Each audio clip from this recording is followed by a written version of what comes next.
What's going on, Wolverine fans? Brandon Holmes here, one half of the Blue Bloods College Game Time podcast, here with a little Go Blue Nation update. Listen, we got a big game coming up in a couple days. It's the National College Football Playoff Semifinal against Georgia, the game that nobody's given us a chance to win. But here I am. I believe we have the key to victory, and I'm going to give you one of those keys. But before I jump into that, go ahead and hit that subscribe button right there below. We're trying to get to 1,000 subscribers by New Year's Day, so help us be a part of that. And as you know, I'm a big-time Wolverines fan. I'm always going to be making sure I deliver on my Wolverine content. Now, one thing the Wolverines have done well all year, no questions asked about it, no problem when it comes to it. The other teams know we're going to do it. We know we're going to do it. We line up mano y mano. You send your best 7. We'll give you our best 5, and you're going to watch what we're going to do. And we run the dang football. We run the dang football better than anybody in the country. And I believe this is the key to how we will beat Georgia. And everyone says Georgia has an elite defense. I understand. But Georgia has not faced an offensive line like ours. How do I know? Because we won the Joe Moore Award. What does that mean? The best offensive line in college football. That's who Michigan Wolverine has. Now, let me give you some stats on why. Michigan leads the Big Ten and lists 10th nationally in rushing yards and 223 yards per game. The Wolverines have also only surrendered 40 negative rushing yards all season on 529 quarterback carries. All 5 of our positions on the offensive line have earned all conference honors, with 4 of the 5 starters earning first or second team accolades. We also lead all FBS programs. So we lead the nation with 39 rushing touchdowns this season. We also have the nation's fewest tackles for loss allowed per game, which is 2, and this third and fewest sacks allowed, which is 0.77. Listen, Michigan has only allowed a total of 27 tackles for loss and 9 sacks in 906 snaps this season. Now, I know what everyone's going to say. They haven't seen the defense like Georgia before, and I understand that. And I don't discredit Georgia. Listen, I watched Georgia play top-notch defense all year long. All year long. But I will say this. I don't think Georgia has seen an offensive line like ours. And it's more than just the run. Because people are going to say, well, they know what they're going to do. They're going to try to attack us for the run. Let's not sleep on the fact that we've allowed one of the fewest amount of sacks in the country.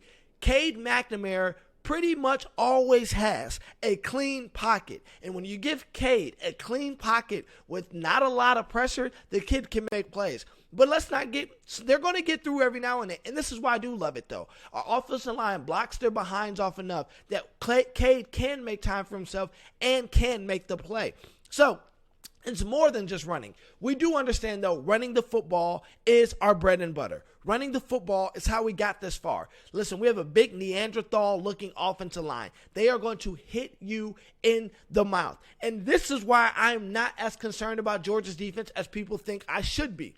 Because it's one thing when Georgia's been able to bully everybody. It's one thing when they've lined up mano y mano and their best has always been better than the best across from them. But what I'm saying is this type of team, the team we have at Michigan, was built for games like this. This offensive line gets up for games like this. This team gets up for games like this. They are prepared. They know what the media says. They've heard it all year. And one thing I'm hanging my hat on and betting on was this is the team that nobody predicted to do well after only having 2 wins last season. This is the team that nobody really thought they were going to run the football well at all, let alone win or find themselves in the college football playoff. So this is why I believe our offensive line is the key to victory.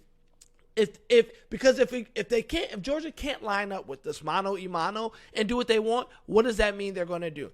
They're going to send heat. And what have we done best in Michigan football outside of run this year is when you blitz us, we make you pay. We have matchups in space. So if you want to send an extra hat, that means we got Blake Corum and Donovan Edwards in the flat. If you want to send an extra hat, that means you got Andrew Anthony, you got Roman Wilson, you got A.J. Henning, you got Cornelius Johnson. We have ways to make them play. And I believe that is the benefit because at a certain point, if they want to send an extra hat, then they got to start getting accounted for those on the outside. And if they start trying to account for those on the outside, I like our matchup. I like our 5 versus their front 7. I like it every time. I'll take it every time. You don't become the best offensive line in the country by not doing what Michigan has done.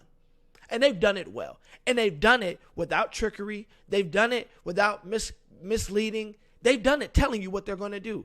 They line up week in and week out and said, we're sending our best 5 out here. You know what we're about to do. You know we're about to line it up. You know we're about to run the dang football, and we're trying to shove it down your throat all game. All game. And no one has really been able to stop it. Now, we haven't had explosive games every week, but nobody has really been able to stop what Michigan does. And if I'm a betting man, I'm betting Harbaugh is so excited for this opportunity because he's about to show everybody what Michigan football is all about. And don't be surprised that if this best offensive line in the country is the reason why not only Michigan beats Georgia this week, but that they find themselves hoisting the national championship trophy at the end of the year. Once again, I'm Brandon Holmes, one half of the Blue Bloods College Game Time podcast. Make sure you hit that subscribe button. Thank you guys for your support. Wolverines, let's get pumped up. Let's get hyped up. Big game this week. Big game on Friday. Take care. Let's cheer. Go Blue. Love you. Peace.